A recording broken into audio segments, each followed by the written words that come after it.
नै जोंहा बर' माहारिनि थाखाय दिनै मोनसे गोथार दिन जाय दिनाव जोंनि सासे जे बिग्रायारि दैदेनगिरिजों लोगोसे दिनैनि समाव जोङो बिथांखौ बर'नि बिफा बड'फा फादार अफ द बड'स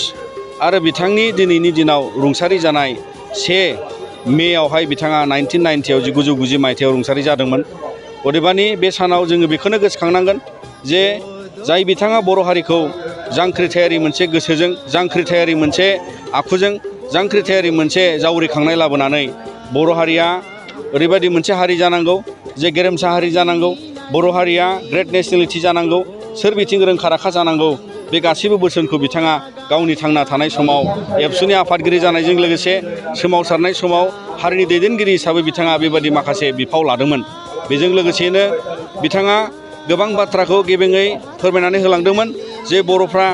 ग्रेट नेशनेलिटी जानायजों लोगोसे जोङो गुबुनजों थांनानै थानायाव जेरैबायदि बाथ्रा बिथाङा बुंदोंमोन जे लिभ एन्ड लेट लिभ, जे जोंखौ थांनानै थानो हो आरो थांनानै था, बेबायदि मोनसे जि थांनानै थानायजों लोगोसे गुबुनखौबो थांनानै थानो होनांगौ आरो जों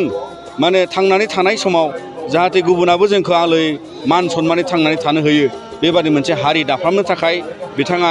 जिबादि मोनसे बोसोन होलांदोंमोन। दा बेनिखायनो जोङो बर' हारिनि गेजेराव बेखौनो फोरमायगोन जे दुलाराय बर' फरायसा आफादा मोनसे माहारियारि आफाद हिसाबै आरो दिनैनि समाव बिथाङाबो दुलाराय बर' फरायसा आफादनि बारग' आफादगिरि आरो बिथांनि दैदेननायावनो बर'फ्रा मोनसे गोदान सिमां सोरजिनानै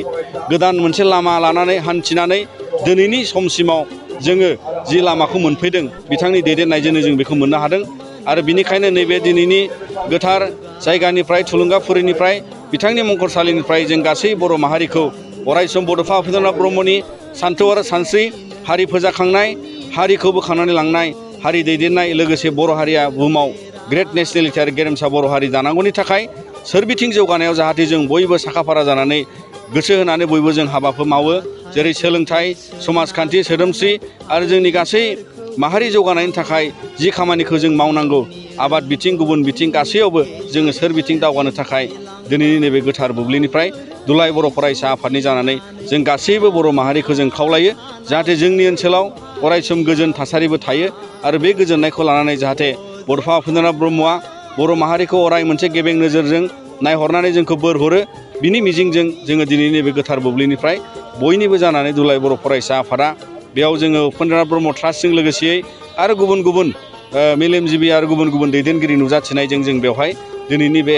गोथार हाबाफारिनिफ्राय जों नोंथांमोन बयनिसिमबो मोनसे हामलायथि बावहरो जाहाथे बर' हारिया अरायसम बिथांखौ दिथा खालामनानै गेरेमसा बर' हारि दानायनि खामानि मावलांगोन। जोङो मिथिगौ जेरै जोङो दिनै बर' हारिखौ ग्रेट नेशनेलिटी गेरेमसा बर' हारि दानायनि थाखाय जोंना गुबै मोनसे जोंनि हाथियारा जाहैबाय सोलोंथाइ आरो जाय सोलोंथाइखौ बर' बिजोंजों सोलोंथाइ लानानै दिनै बर' माहारिया गेरेमसा माहारि दानायनि जुजिनायाव जों दावगालांगासिनो। आरोबाव बे बर' बिजोंखौ लानानै बर'फ्रा दिनै गेबेङै गोबां गोजौ थाखोनि सोलोंथाइ लाबाय, आरोबाव गोबां दावगालांनायनि लामायाव डक्टर इन्जिनियार जानाय, गुबुन गुबुन बिथिङाव साख्रि मावनाय बायदि थासारिखौ बे बर' बिजोंजों जोङो माहारिखौ गनायथि सिनायथि होनो थाखाय जों दावगानो हादों। नाथायबा आसाम सरकारा थांनाय नैबे बोसोरनि जे एकाडेमिक कारिकुलामाव क्लास 6 थाखोनि जे अंख आरो बिगियान बिजाबखौ बिथांमोना बर' मिडियामनि बिजाबाव बर' मिडियाम एसामिस मिडियाम स्कुलाव बिथांमोना बर' बिजोंनि बिजाबनि सोलायै इंराजि बिजोंनि बिजाब साफायनानै दिनै बिथांमोना हरदोंमोन। नाथाय जों बर' थुनलाइ आफाद एबसुजों ज' लोगो नांनानै जोङो सावरायनानै बे गासै बिजाब राननायखौ जों बादा खालामनानै दोनदों। आरो बेजों लोगोसे जोङो दाखालि रङियायाव स्पेशेल कनभेनसन जर'खा सावरायमेल लानानैबो जोङो बिनि सायाव थिरांथा लानाय जायो जे जोङो दिनै खुनु दिन बर' बिजोंनि फरायसालियाव जाय बिजों होननानै एस्टाब्लिश जानाय स्कुल बर' बिजों एसामिस मिडियाम, बे जाहैबाय भार्नाकुलार जोंनि शिडिउल लेंगुवेज, जाय रावा एसामिसजों बर'आबो समान मोन्थाय आरो गुबुन शिडिउल लेंगुवेजजों बर'आबो समान मोन्थाय। आरो बेखायनो जोंहा बिजोंजों फरायनानै दिनै 11-12सिम मिडियाम खुलिनो थांगासिनो दङ। आरो बेजों लोगोसे इउनिभारसिटियाव जोंना थेसिस लिरनाय, बिजाब लिरनाय, गुबुन गुबुन राहाफारि खालामनाया बर' बिजोंजों बर'जों देबनागरि स्क्रिप्टजों जोंना जागासिनो दङ। आरो गासैबो जि दावगानाय मोनसे बे रावखौ लानानै दिनैनि समाव जुदि अंख बिजाब आरो बिगियान बिजाब, जाय सानखान्थि आरो बिगियान बिजाबखौ लानानै बर' फरायसाफ्रा 6 थाखोआव इंराजि बिजोंजों जुदि बिथांमोना बुजिनांगौब्ला बिथांमोननि थाखाय असम्भब। आरो बे खुनु दिन जानो नाङा जेराव बिथांमोनहा फोरोंगिरिजों लोगोसे दिनैहाय माने फरायसाफ्राबो जोबोद मोनसे खैफोदाव गोलैदों मानोना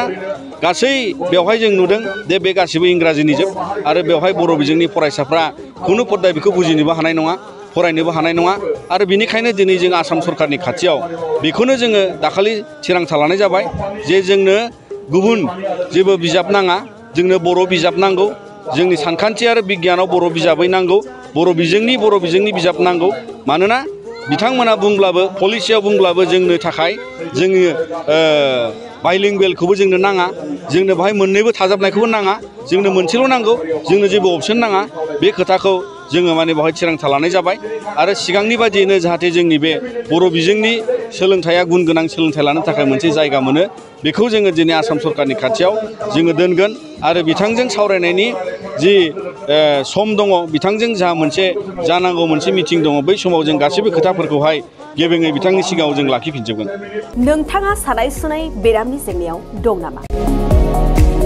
जुदि नोंथाङा देहायाव सानाय सुनायजों भुगिनांगासिनो अब्ला नोंथांनि थाखाय गोजोनथाव खौरां। नोंथांनि थाखाय दं एसआइ निउर' थेरापि सेन्टार। बे थेरापि सेन्टाराव नोंथाङा गोरलैयैनो सानाय सुनाय बेरामखौ फाहामथाय लानो हागोन। ট্ৰিটমেণ্ট পাইছোঁ লগে লগে মোৰ মানে শৰীৰটো মানে একদম ফ্ৰী হৈ গৈছে। খোজ কঢ়াত খুব অসুবিধা আছিলে চাইডটো মোৰ একেবাৰে মানে বহুত বেয়া আছিলে মানে খোজকাঢ়িব মানে ভালকৈ পৰা নাছিলোঁ ইয়াত মোটামুটি 3 দিন আহিয়ে মই ভালকৈ খোজকাঢ়িব পৰা হৈছোঁ। सिं सानाय आफादावरि सानाय मोदोम जरा सानाय आइजोफोरनि जेंना खर' सानाय बायदि बायदि बेरामखौ बे सेन्टाराव फाहामनाय जायो। एसआइ निउर' थेरापि सेन्टारा चिरांनि बेंटल सापागुरियाव दं। बे सेन्टाराव थानानैबो फाहामथाय लानो हानायनि सुबिदा दं। जुदि नोंथाङाबो फाहामथाय लानो लुबैदोंब्ला नैबे मबाइल नम्बर 7620160459 नङाब्ला 9476977956 आव थोंजोङै जगाजग खालामनो हागोन।